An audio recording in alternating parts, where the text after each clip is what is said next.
할렐루야. 자, 오늘 약한 자의 축복이란 제목으로 말씀을 드리겠습니다. 지난번에 텔레비가 이렇게 약정하는데 2년인가 다 돼가지고 다시 새로 바꿨어요, 시스템을. 그래서 이름이 뭐 기가 진이 나오는데 이게 인공지능이 들어가가지고 말하면 이게 대답을 해요. 그래서 기가 진이면 내가 예 대답하면은 TV 켜라 하면 TV 켜고, 또 뉴스 틀으라 하면 뉴스 틀고, 이게 말귀를 알아먹어요. 한번 내가 야, 너 오늘 이렇게 밥 먹었니? 물어봤어요. 그러니까 저는 신선한 공기를 마십니다. 이렇게 말해요. 그래서 야, 한 번 또 이렇게 기가 진해가지고 너 안 불렀다? 그러니까 죄송합니다, 제가 오해했네요.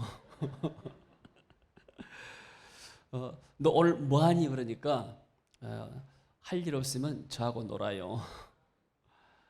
자, 앞으로 인공지능 시대가 다가올 것 같아요. 그러니까 갈수록 사람들 일자리가 상실되고 이런 기계들이 대체하는 시대가 온다고 그래요. 지금 미국에서는 드론 택시, 나르는 택시가 있대요. 그래서 뭐 콜택시 부른 것처럼 딱 부르면, 앱을 통해서 부르면은 이게 딱 내 앞에 서가지고 어디까지, 목적지까지 가게 한대요. 거리 따라서 이제 가격이 나오는데, 지금 애국 나가면은 그랍 택시라고 했어요. 그래서 앱을 깔아가지고 여기서부터 어디까지 간다 하게 되면은 택시가 오거든요. 그러면 그 안에가 요금이 다 나와 있어요. 그러면 그 요금 그대로만 주면은 뭐 택시비 가지고 실강할 필요도 없이 그대로 나옵니다. 세상이 갈수록 발전됩니다. 자, 세상이 발전되더라도 또 우리 주님은 항상 어제나 오늘이나 영원토록 동일하십니다. 우리의 믿음은 변치 않을 줄로 믿습니다. 자, 사람들은 많은 소유가 더 많은 행복을 가져온다고 생각합니다. 그래서 어떻게 하면 돈을 더 많이 벌 것인가, 어떻게 하면 더 높은 자리에 올라갈 것인가, 이렇게 연구하죠. 그리고 힘이 없는 것보다도 있는 것이 낫다, 돈이 없는 것보다도 더 많은 것이 낫다. 물론 이것은 맞는 말입니다. 가난과 또 연약함과 질병 이런 것보다도 더 풍성하고 건강하고 힘 있는 삶을 누구나 다 원하죠. 그러나 사람들은 좀 자기가 돈이 있고 힘이 있으면은 이걸 가지고 잘못 쓰는 경향이 많습니다. 오늘 성경에 보니까 분인나라는 사람이 나오고 한나라는 사람이 나와요. 이 사람은 이 엘리 제상시대 때 엘가나라는 아투 아내였습니다. 그 당시는 이렇게 중원이 허락됐던 것 같아요. 그래서 한나가 결혼했는데 한나는 아이가 없습니다. 근데 둘째 부인, 분인나 가지고 아이를 낳았어요. 근데 이 아이를 낳았단 말이 단수가 아니고 복수이기 때문에 아마 둘 이상의 자녀들 낳았을 겁니다. 그러면은 가정에서 이 분인나가 힘든 사람이 되는 거예요. 왜냐하면 옛날에는 자녀들이 축복이었거든요. 그리고 자녀를 낳게 되면은 이게 하나님의 은총이고 하나님의 축복이다 생각했습니다. 자녀가 없다 하게 되면은 이 사람은 하나님께 무슨 징계를 받았거나 혹은 하나님께 무슨 일을 잘못해서 저주를 받았다고 그 당시 사람들이 생각했어요. 옛날 우리나라도 그랬잖아요. 이렇게 아이를 낳지 못하게 되면은 뭐 칠거지약이다, 뭐 이렇게 가지고 그 사람을 막 정지하고 그랬잖아요. 유대 사회에서도 마찬가지로 그 당시에 이렇게 아이가 없고 또 남자 선호 사항이 있기 때문에 아이가 없으면 굉장히 인생이 고달프고 슬퍼지죠. 무엇보다도 노후가 또 문제가 되셨잖아요. 자, 이 강한 자, 분인나는 가정에서 때문에서는 강한 사람입니다. 하나님의 축복과 은혜로 아이를 낳았어요. 좋은 남편을 만났어요. 그러니까 어떤 면에서는 당시로 봐서는 최고의 축복입니다. 믿음이 좋은 남자 만나가지고 결혼해서 아이를 낳고 그리고 아이들을 보면서 기쁨을 누리고 살아가지 않습니까? 자, 근데 이 분인나는 거기에 만족할 수가 없었어요. 한나를 자기의 경쟁자로 본 거예요. 한나를 자기 남편이 더 사랑하거든요. 왜냐하면 남편 생각할 때는 이 한나가 아이가 없고 애로우니까 좀 더 이렇게 사랑했습니다. 제사 드리러 가서 음식 있으면 다른 사람보다도 한 몫을 더 줍니다. 이런 것들 때문에 질투가 일어나는 거예요. 여러분들, 인간의 욕심이란 것은 끝이 없습니다. 세상적인 것들, 돈에 대한 욕심도 끝이 없습니다. 갖고 싶은 소유에 대한 욕심도 끝이 없는 거예요. 그러니까 격동시켰다고 그러는데, 격동하단 말은 무슨 말이냐면 괴롭히단 말이에요. 이 한나를 괴롭혔습니다. 그리고 약 올리고 슬프게 하고 또 충동질 나고 화나게 만들고, 그러니까 이 한나가 굉장히 스트레스를 받아요. 올라면 우울증에 걸리는 거예요. 이 여자 때문에 내가 살 수가 없다. 나를 항상 이렇게 분노하게 만들고 나를 자극하고 나를 충동시킨다. 그러니까 마음이 괴로운 거예요. 제사 드리러 가서 하나님께 은혜 받고 축복받고 와야 되는데, 제사 하게 되면 그때 음식 때문에 마음이 상하는 거예요. 그래서 남편이 말합니다. 나는 당신을 사랑한다. 왜 이렇게 마음이 슬퍼하느냐. 그러지 말아라. 8절에 말하죠. 한나여 어찌하여 울며 어찌하여 먹지 아니하며 어찌하여 그대의 마음이 슬프냐. 내가 그대에게 10 아들보다 낫지 아니하냐. 이러면 사람들이 정말로 마음이 괴롭거리면 사람들의 이로가 되지 않아요. 조금만 어려움 당하면은 그런 것은 사람들이 이루면 이루가 되지만은, 정작 인생의 중요한 문제, 큰 문제에 부딪히게 되면은 사람들의 이루가 힘이 없는 거예요. 자, 사람들은 왜 이런 삶을 살까요? 강하지만은 이 사람 마음속에는 시기와 질투가 있고 마음의 평안이 없고 기쁨이 없는 거예요. 왜요? 나누지 않기 때문에. 하나님이 내게 힘을 주게 되면 그 힘 가지고 어디서 해야 되는가? 권력 가지고 약자를 돕고 어려운 사람 돕고 소연 사람들 도와야 되잖아요. 근데 오히려 그런 사람들 짓밟아버려요. 나보다 없는 사람들 짓밟아버리고. 그러니까 권력형 비리가 뭐냐면은, 권력 가지고 뇌물 받고 권력 가지고 자기 어떤 이속을 챙기니까 이게 권력형 비리가 되잖아요. 이게 바로 인간의 죄성입니다. 자, 여기에 한다는 사람이 있죠. 이 사람은 믿음이 좋은 남편 만나서 결혼했지만은, 그러나 자기가 원하는 자식이 없었어요. 근데 자식이 없는 것도 서러운데, 이 불임나는 사람은 또 조롱과 괴롭힘을 당하는 거예요. 남편의 사랑과 이루가 전혀 힘이 되지 않아요. 사람들은 자기보다 약한 자를 무시하죠. 사람들은 외모를 보면서 나보다 좀 약하다면 무시하고, 내가 좀 괜찮다 생각하면 내가 의시되고 그러잖아요. 재산이나 학력이나 신분이나, 또 사람들은 자기 나라도 생각해요. 우리가 오늘날 이제 한국이 대한민국 하게 되면 세계에서 모르는 나라가 없습니다. 옛날에는 불과 이렇게 10년 전 이상만 하더라도 한국이 어딘지 잘 모르는 사람 많아요. 요즘 워낙 대한민국, 남한과 북한과 미국이 이렇게 뜨니까 전 세계에서 대한민국을 모르는 나라가 없습니다. 그만큼 한국의 국가 이상이 올랐단 말이에요. 근데 우리도 그러잖아요. 어디 뭐 이렇게 좀 약소 국가에서, 가난한 나라에서, 아프리카 나라에서 오게 되면 사람들이, 우리 사람들이 좀 무시하는 경향이 있습니다. 얼굴이 나보다 좀 이렇게 더 하얗지 않고 약간 검다한가 하면 좀 사람들도 무시하는 경향이 있잖아요. 왜 그럴까요? 이것이 바로 인간의 죄성이에요. 남을 무시하는 그런 사람들 속에 마음속에는 참된 기쁨과 평안이 없는 것이죠. 그래서 교회를 많이 다니지만은 십자가가 없는 신앙생활은 종교생활에 불과해요. 내가 복음을 위해서, 주님을 위해서 어떤 희생하고 어떤 것을 하는가, 하나님 내게 주신 것 축복들을 어떻게 나누는가, 이런 나누는 삶이 없다 하게 되면 이 삶은 그야말로 종교적인 것이고 나만 위한 삶을 살 수 있죠. 보통 우리가 이렇게 시내에 돌아다니다 보게 되면은 식당이나 아니면 딴 데서 사람들 만나면은 이렇게 교회 다니는 사람들이 많아요. 그러면 이제 물어보잖아요.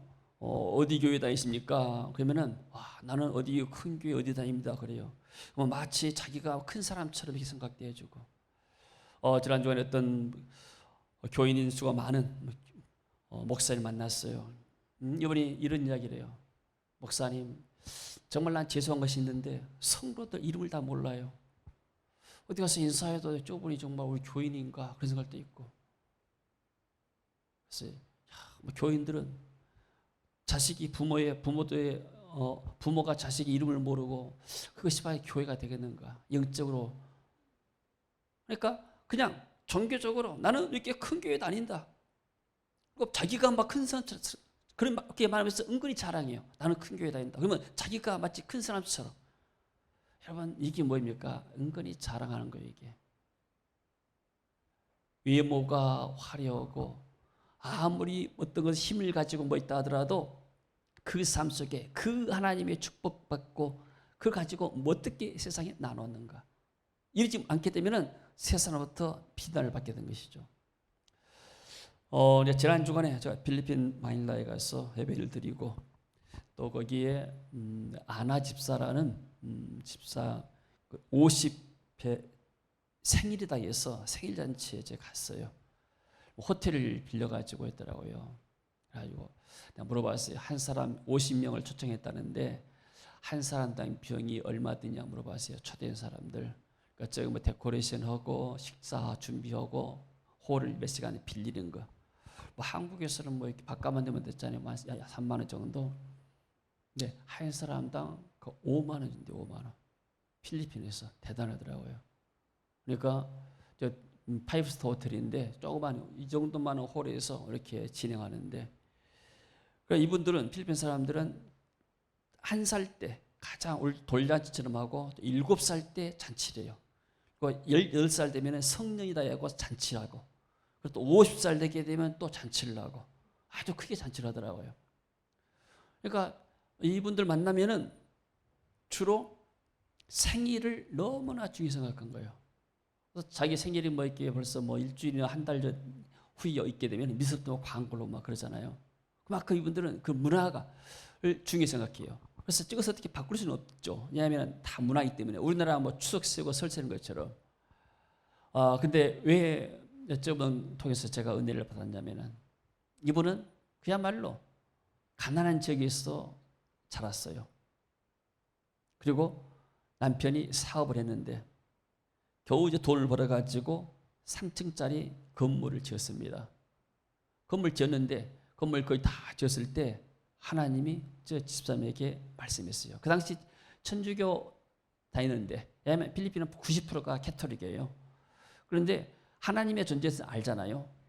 근데 하나님께서 이 예배당 이 건물을 일련 목사 교회 예배당으로 쓰게 해라. 그래서 이번엔 일련 목사님 누군지도 몰라. 수소문해가지고 일련 목사님 찾아갔어요. 그래서 하나님께서 이 건물 3층을 내가 당신에게 추락한다. 예배당으로 쓰세요. 그러니까 이 목사님이 감사합니다. 알겠습니다. 한번 기도해 보겠습니다. 그래서 한 6개월 후에 하나님이 받으란다고 해서 가서 예배당을 쓰고 있는 것이 지금의 교회입니다. 그래서 지금 이제 3층인데 2층, 3층까지 다 교회로 내줬습니다. 그러고 나서 이분이 또 자기 친정 어머니가 계신데 그 어머니 사는 동네에다가 예배당을 하나 2층짜리로 지었어요. 그러고 나서 또 하나 저쪽 아주 가난한 지역에 까비트라는 조로 선교사 사역하는 그게 아이들 40-50명 모여가지고 토요일마다 성경 공부하는데 얘가 교회가 있다 싶어가지고 예배당을 갖다 지었어요. 교회를 3개를 지어놓은 거예요. 이 사람이 처음부터 이렇게 부자가 아니에요. 자기 전 재산 팔아가지고 해서 3층 건물 지었는데 그걸 하나님께 데려가니까 하나님이 남편을 축복해가지고 마카티라면 서울의 강남 같은 데인데 마카티에다가 3층에 집을 아주 이렇게 근사하게 지은 것을 저도 살짝 한번 가봤었습니다.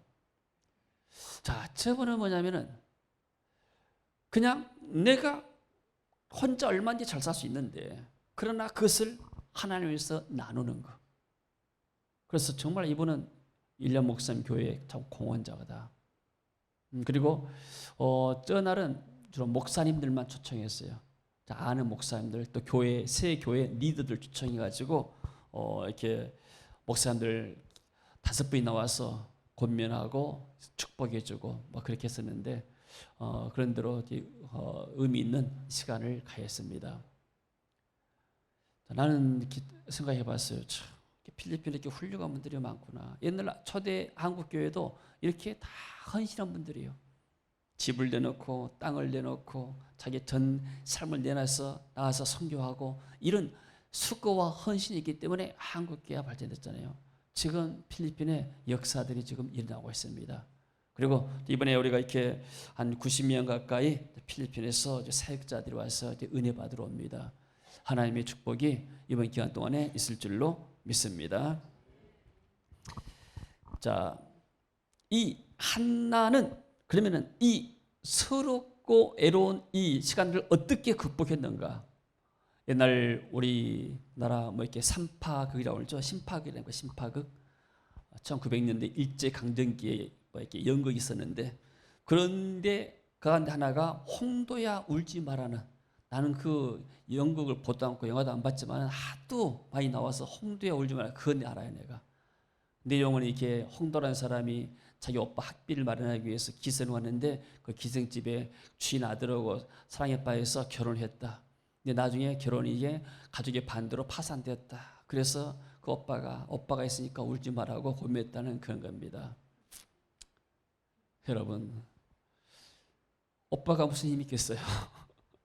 오빠가 그 동생의 인생을 책임도 못 지는데, 인생이란 것이. 자, 여러분, 아무리 고통스럽고 어려움이 있어도 울지 마시기 바랍니다. 우리에게는 영원한 주님이 계십니다. 할렐루야. 좀 어려움 당했다고 울 필요가 없어요. 우리에게는 주님이 계시기 때문에. 할렐루야. 아멘. 우리 청소년 시절 때는 뭐가 또 안 되면 굉장히 낙심합니다. 또 이렇게 나이가 들어서 중년이 돼서 또 어떤 일에 크게 실패하게 되면 굉장히 낙심해요. 그러니까 사람들이 우울증에 걸리고 나중에 극단적인 선택을 하잖아요. 그러나 우리의 문제를 해결할 수 있는 유일한 분 주님이 우리와 함께 하신 줄로 믿습니다. 자, 그래서 한나는 이 내가 이렇게 고통당하고 있는 것에 이것을 어떻게 풀까 싶어서 이걸 가지고 하나님께 나가서 하소연하는 거예요. 하나님, 내가 지금 마음이 슬픕니다. 내가 마음이 온통합니다. 내가 지금 자식은 묻도 서러운데 이 부인나라부터 이렇게 멸시당하고 조롱당하고 날마다 내가 살 수가 없습니다. 마음이 내가 이렇게 심란합니다. 그리고 하나님께 와서 간절히 기도했을 때 하나님이 한나의 기도에 응답하신 거예요. 할렐루야. 그래서 10절에 보니까 어떻게 표현했어요? 한나가 마음이 괴로워서 여호와께 기도하고 통곡하며, 사람들에게 통곡한 것이 아니고 하나님께 통곡했죠. 그리고 서원하면서 기도하죠. 만일 주의 여종의 고통을 돌아보시고 나를 기억하사 주의 여종을 잊지 아니하시고 주의 여종에게 아들을 주시면 내가 그의 평생의 그를 여호와께 드리고 삭도를 그 머리에 대지 않겠습니다. 내가 하나님의 아들을 주기 위해 하나님께 바치겠습니다, 그 말이죠. 그러면서 하나님이 이 한나의 기도에 응답했죠. 그래서 한나가 이렇게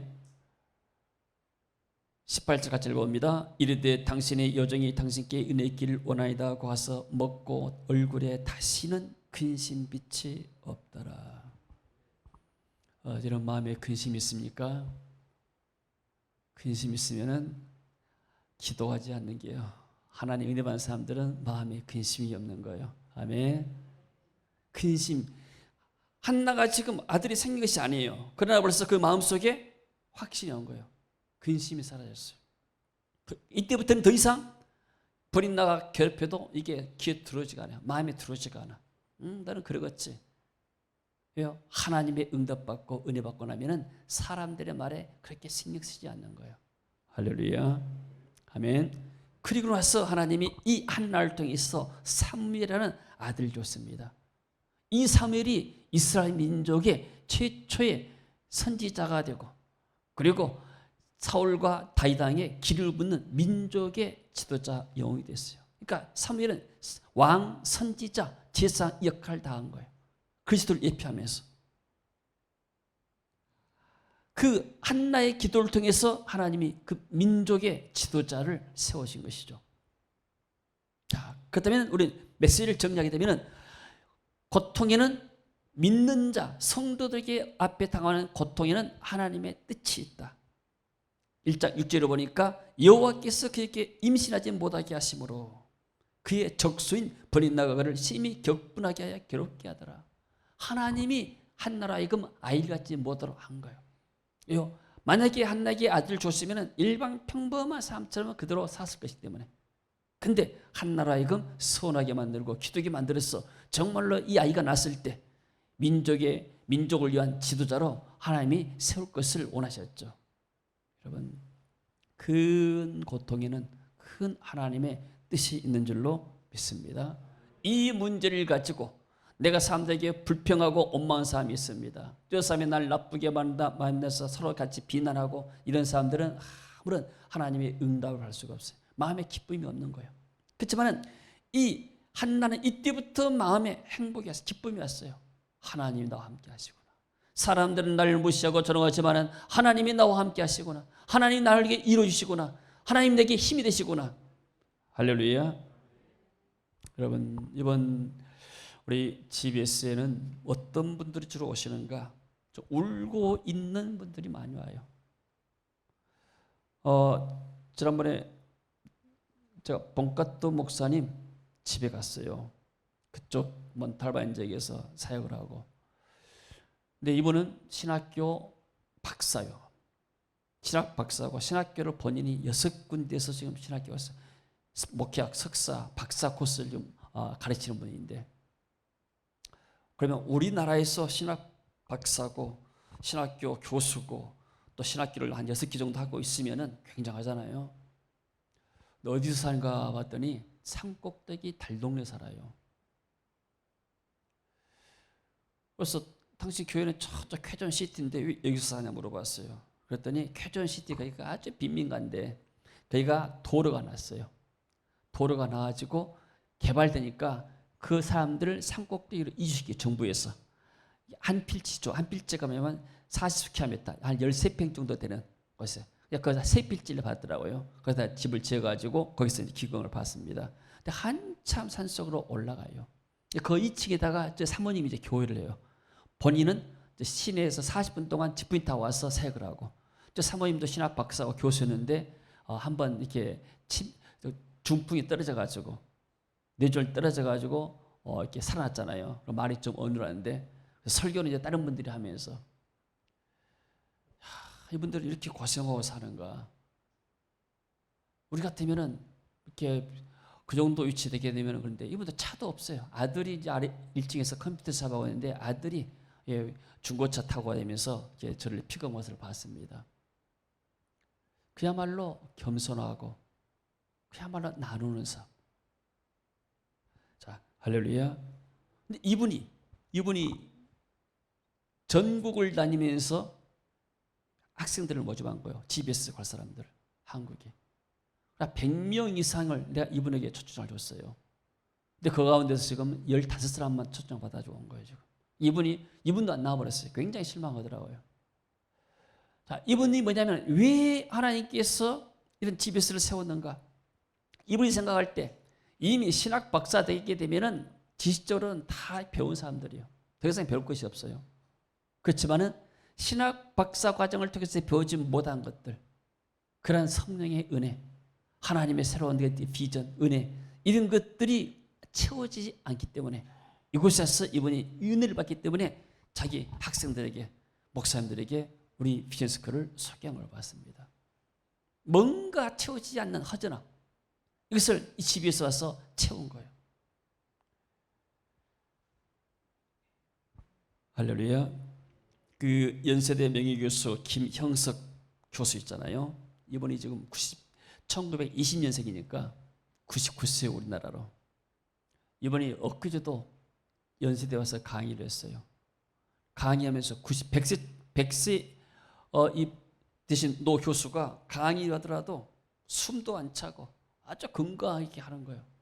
이분은 한국의 철학가의 대표 가운데 한 분이잖아요. 기자가 물었습니다. 당신 100세까지 살아면서 언제가 가장 행복했습니까? 100세 살아오면서. 이분이 말합니다. 사랑에 있는 고생보다 더 행복한 것은 없어요.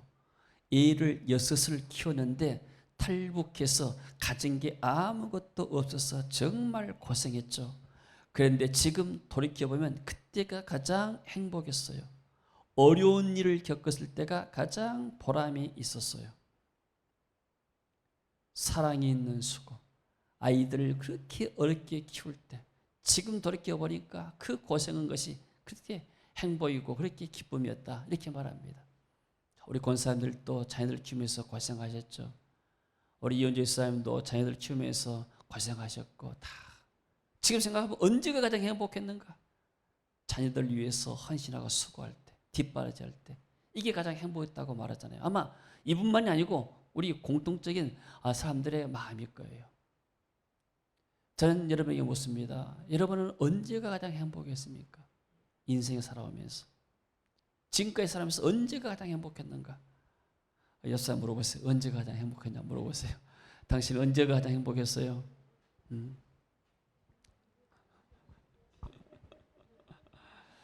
자, 그러면 바꿔서 신앙생활 하면서 언제가 가장 행복했습니까? 신앙생활 하면서.